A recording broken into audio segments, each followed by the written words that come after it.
Hey, it's Bitty Penny. Welcome to Beginner Card Making, Episode 2. Let's dive in. Welcome back to Beginner Card Making. I'm so glad you're here. This is Episode 2. And in Episode 2, we're going to talk about styles of card making. And it's important to talk about this right at the beginning, I think, because it can steer you in a direction to know where you might want to start and what kind of supplies you need. So I just have some of my most recent cards out that I think kind of represent, I'm going to cover 3 styles with you today. This style here is a stamping style. And what I mean by that is that I used stamps to create all of the images on this card. There is no patterned paper. It's all stamped and colored to create this design. This is solely made out of patterned paper and what we call ephemera, which are just die cuts or cut pieces. So you can buy packs of cut pieces, like this is a flower pack, for example. So back there, I have a flower, and then this is a Tim Holtz doll. This is a Journal Say window. I'm just mentioning where they came from, but none of that really matters. All you need to know in this class is that these are die cuts or ephemera glued on to kind of create a scene. And then this is just different patterned papers that I have cut apart and assembled. And so there is no stamping on this card whatsoever. I also don't feel like it's done for me, but that's here nor there. This is a patterned paper and ephemera card. This is a mixed media card. And what I mean by that is when I turn it, you can see it's got like gold paint and ink. This background is embossed, and then I put ink on it, and then I put paint on it, and then I stamped this image and colored it with alcohol markers. Alcohol markers are just a marker made and filled with alcohol ink. You can buy them just about anywhere, and I do not have a favorite. So this is colored. That's what you need to know. It's stamped and colored. I've got another one of those flower pieces, and then this is stamped ephemera. And again, I painted the edges so it kind of ties in with the rest of the card. All of these are 5x7, by the way. So mixed media, all that means is different mediums used to create a card or a piece of art. This is a stamped image, but with patterned paper, and then I added some seam binding. I also embossed. There is 2 different kinds of embossing in card making. There is a dry embossing, which is what this is. This is with a folder, a plastic folder that you run through a machine and you get a pattern.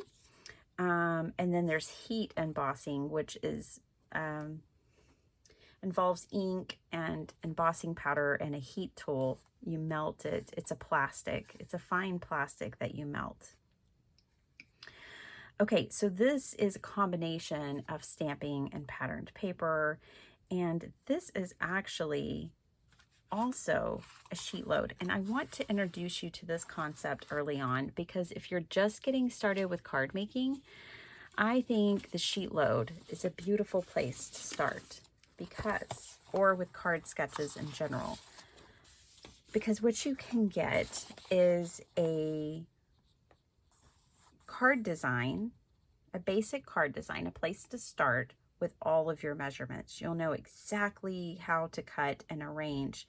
And with this sheet load, or with every sheet load, this here is sized to the actual size of a card. So I made this exact size. I followed these exact directions, but I put mine on a larger card base. So let me show you. The sheet load is designed for an A2 card. So see, that's an A2 card and it fits there perfectly. I made my sheet load and attached it to a 5x7. So you can actually make either size card, and then you could put more patterned paper back here if you didn't have the tools to do the embossing. You could do just about anything. I just want to introduce you to the concept that there are instructions. This is a hobby where you can actually go and find endless creators and endless instructions for whatever it is, whatever style you want to make.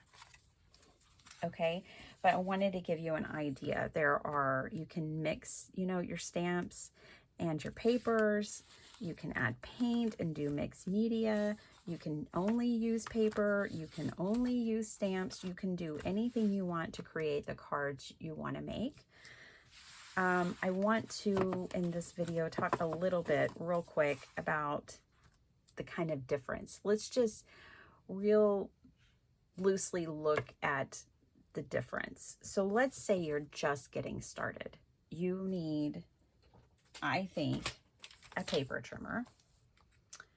You need a bone folder, and you need card bases, whether you're making them yourself or whether you're purchasing them. You need card bases. The weight can vary depending. So the more layers like this you're adding to your card base, you don't really need a super thick one. But a nice sturdy card base just really helps your cards.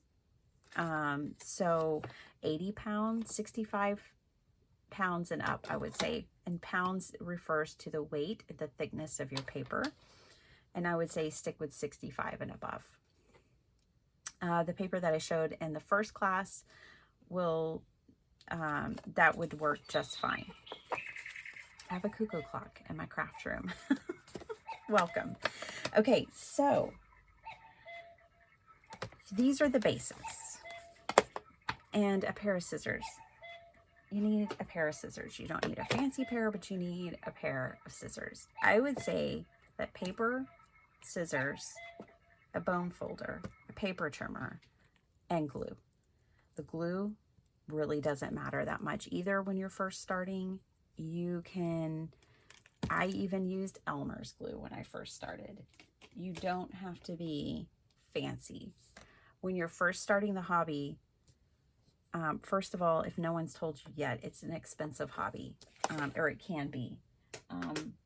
But you don't need to start there. Start as basic as you can to make sure that it's something you enjoy doing first. So those, I think, are the most basic. Glue, scissors, a paper trimmer, a bone folder, and paper.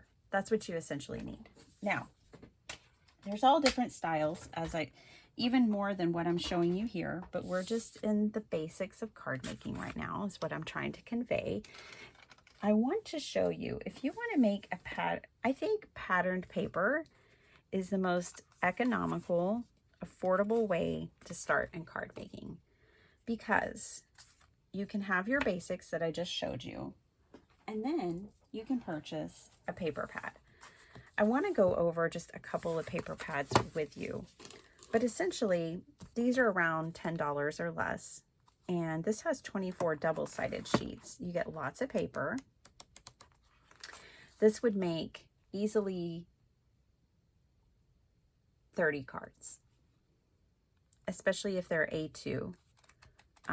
Maybe 20, maybe more. You could probably make 50 cards, depending on how you cut it and how you use it. And then this is also, I pulled both of these. They're both 6x6 paper pads. This one is just patterns, full patterns. There's no real detail here. It's just a nitpicky, it's just these patterns and nothing else.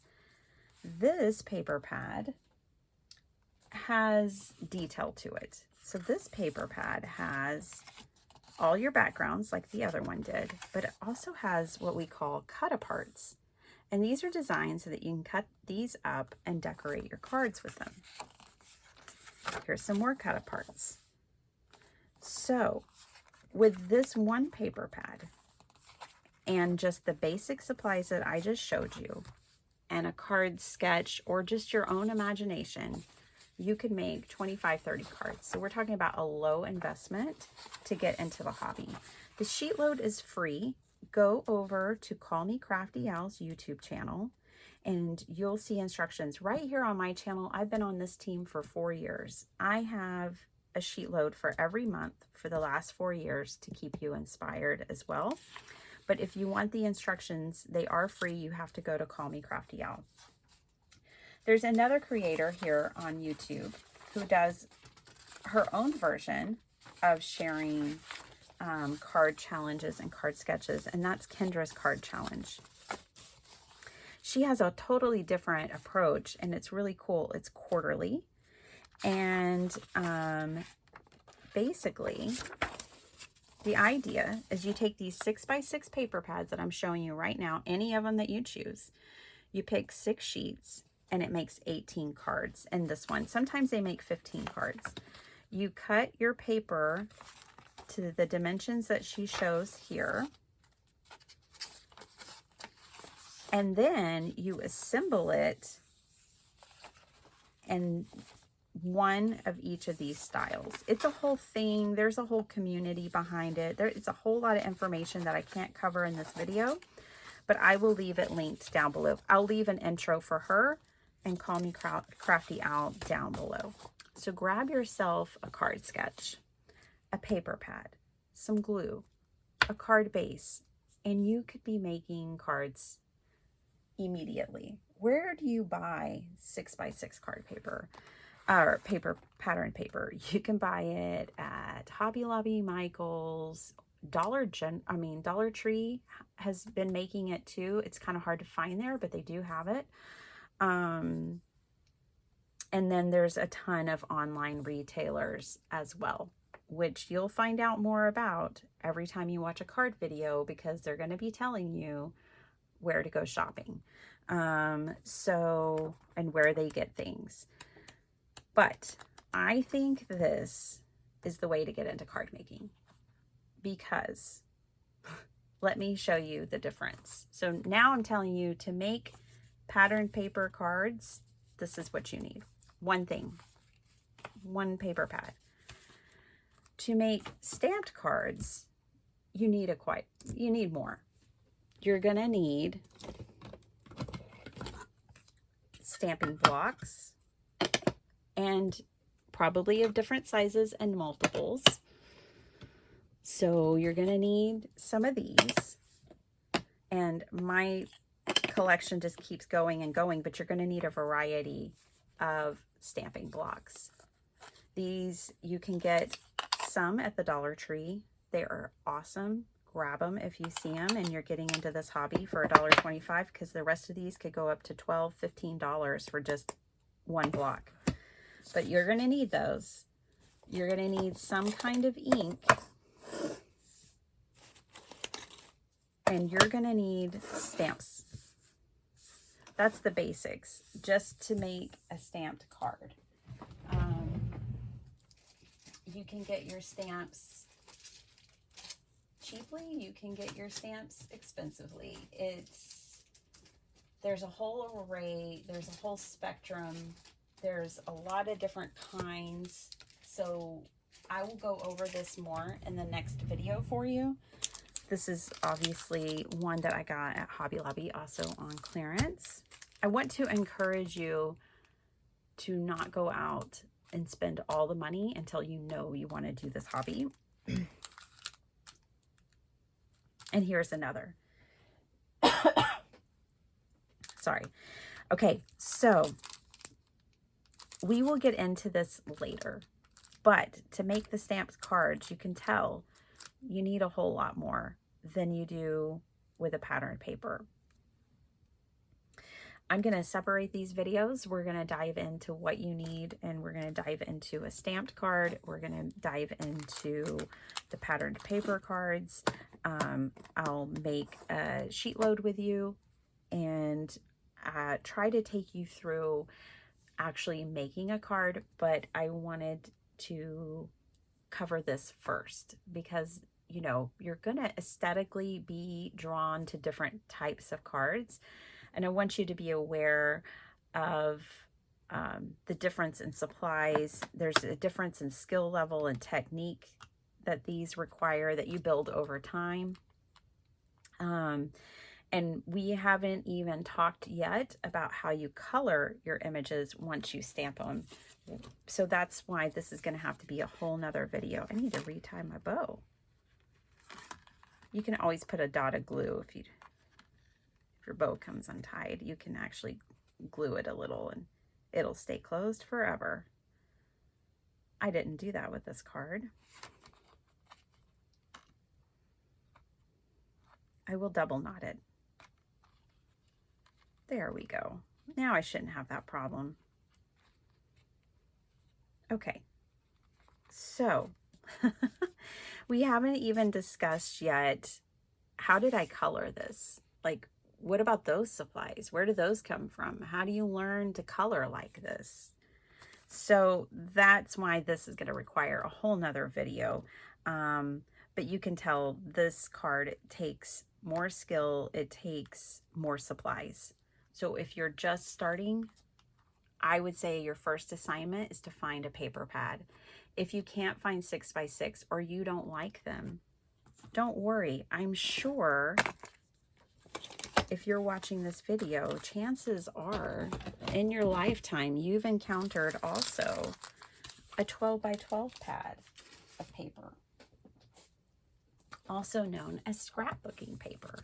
So this is a 12x12 pad, and you can most certainly use these. For every sheet on here, you would actually get 4 sheets of 6x6. So for a card maker, a 12x12 paper pad just is like the Energizer Bunny. It just keeps going and giving, and it's awesome. Whether you're making 4-bar, A2, A7, which is what a 5x7 is called, is an A7. It doesn't matter. These large paper pads are great.